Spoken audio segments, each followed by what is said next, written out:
लेके फोन। यहाँ सब ऐसा टॉप है, दुकान सारा लॉक है, लगा है यहाँ रेड जोन। समझ रहे हो ना बाबू? हेलो हेलो मेरे बाबू, तुम्हें बता दूं कि हूँ लोन लेके फोन। यहाँ सब ऐसा टॉप है, दुकान सारा लॉक है, लगा है यहाँ रेड जोन। मम्मी करी है मामा से बतिया, सुना सुना जरूरी हाली बा। हेलो बाबू, रिचार्ज कर दो ना, मेरा पैक खत्म हो गया है। एक काम करो ना बाबू, जियो का 399 मार दो ना बाबू प्लीज। गे तोहर के इतना रिचार्ज खत्म हो खलोगे? यहाँ पर पैसा के गाछ है, नोट छपाई थे का कि तोरा के रिचार्ज पर रिचार्ज करवाइत रहतौ लोग। आ तोरा जब कुछ घटल ना तब तू फोन करेलिस। प्यार मोहब्बत के कहियो आज तक ले बात कइले जी है बारे ता रख के फोन चमकान दी रे लबड़ी काम तोहर खाली जाली बा। फोन पेटीएम खाली बा रे लबड़ी काम तोहर खाली जाली बा। लॉकडाउन में पेटीएम खाली बा।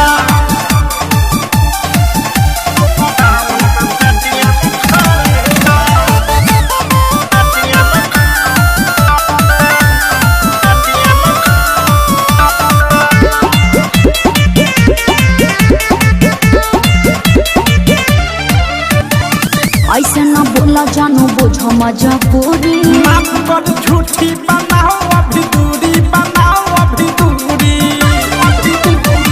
ऐसे ना बोला जानू, बुझो मजबूरी। माफ कर झूठी बनाओ अभी दूरी, बनाओ अभी दूरी। उपाय लगाबो चाहे बढ़िया बा, हमके नीक लागता तोरा गाली बा। तू हमरा के भूलियावत, हम भूलियाए वाला नहीं खी। लागत कि तोहरा चक्कर में हमारा कोठी में के धइल धान गेहूं बेचे के पड़ी। अरे रा कौन तोरी मां का प्रणाम करू। प्लीज बाबू, मेरे बारे में ऐसा मत सोचो बाबू, कर दो ना। और सुनो ना, थोड़ा साथ में नेट पैक भी डाल देना, ओके? रे लबड़ी काम तोहर खाली जाली बा। अभी तक फोन पेटीएम खाली बा। रे खेलनी काम तोहर खाली जाली बा। लॉकडाउन में पेटीएम रे खाली बा। अच्छा तब जाने लगता।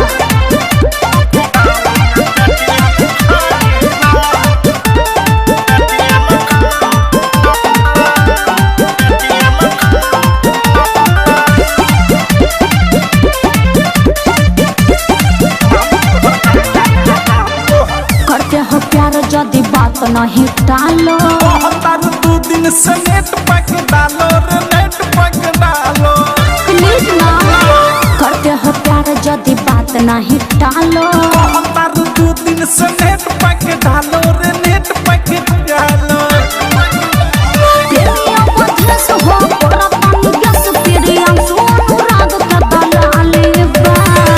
बाबू मेरे सोना प्लीज, रिक्वेस्ट कर रही हूँ, कर दो ना बाबू प्लीज, रिचार्ज कर दो ना बाबू। लागत कि तोहरा चक्कर में अब हमारा भिखारी बने के पड़ी। एगो तो लॉकडाउन में देखत रु कि 1 महीना से फाटल जमा पहले बनी, तोहरा के रिचार्ज कहाँ से करी रे? हां रख फोन, दिमाग मत चाट हमार। रे लबड़ी काम तोहर खाली जाली बा। अभी रख फोन पेटीएम खाली बा। रे लबड़ी काम तोहर खाली जाली बा। लॉकडाउन में पेटीएम खाली बा। हेलो मेरे बाबू, तुम्हें बता दूं कि हूँ लोन लेके फोन। यहाँ सब ऐसा टॉप है, दुकान सारा लॉक है, लगा है यहाँ रेड जोन। मम्मी करी है मामा से बतिया, सुना सुना जरूरी हाली बा। हेलो बाबू, रिचार्ज कर दो ना, मेरा पैक खत्म हो गया है।